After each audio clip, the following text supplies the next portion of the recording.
A 7-year-old's fight against a rare form of cancer became tougher this week. Mike Max first brought you the story of young gymnast Madison Mertz on high school sports rally. Doctors diagnosed the girl from Victoria with stage 4 cancer in her spinal cord in November. I spoke to her family as they now navigate a financial fight. Madison Mertz's smile and laugh is contagious. The 7-year-old enjoys doing 7-year-old things, like making slime with friends. Last fall, her parents thought neck pain may be the result of gymnastics. Instead, it was stage 4 cancer. We got news that she had a tumor inside her spinal cord, and it was tough, of course. Since then, surgery removed 95% of the tumor.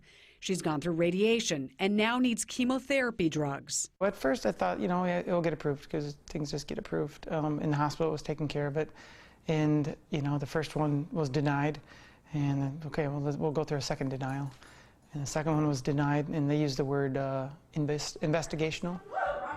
Glioblastoma multiforme is extremely rare in kids. Genetic testing showed doctors what works for some adults won't work for Madison. Madison, she doesn't have the cards in her favor. She's 7.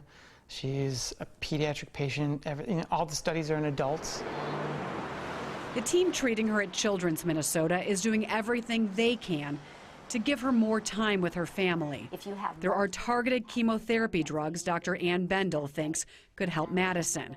With this type of cancer, she says it tends to come back 6 to 12 months after radiation. One choice would be to say, okay, well, we do surgery, radiation, and then that's all we have to offer.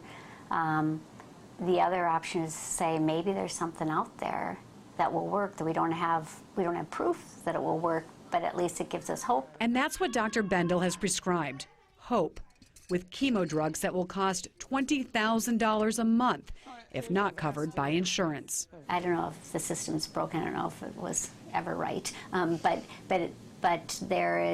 it shouldn't be that difficult to get drugs for our patients. Madison's nurse case manager, Heather Johnson, is working tirelessly on her behalf. In a dream world, if our oncology team did the research and had the tests and felt like these were the best medications, then they would be covered by the insurance company. It's frustrating, but it's also just disheartening that you have these patients that are sick and there's not much that you can do for them if they deny the medications. Through Madison's journey, her parents have learned a deeper love they never knew existed. And you say, you love your kids,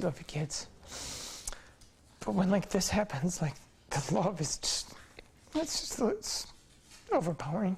And so the Mertz family plans to pay for the chemotherapy on their own while they fight the insurance company. The health costs, drive people into bankruptcy, but you don't want the hindsight of, I should have, could have, you just do it. So we'll do everything that we can right now. And time is critical. Today I learned Madison's latest MRI showed 6 new tumors in her brain and spine. The insurance company Aetna told us this is a very difficult situation, and Aetna is very sympathetic to the Mertz family. Based on the most recent studies, the requested medications are experimental and investigational for treating this type of disease. And Aetna is working with the family and treating physicians to help them assess their next steps. After 2 denials, the last option for the Mertz family is to request an external review. That can take months, time they don't have. The team at Children's is working directly with the drug companies for what's called compassionate funding, hoping they will pay for the medication. A GoFundMe account has been set up to help the family. You'll find it at WCCO.com/links.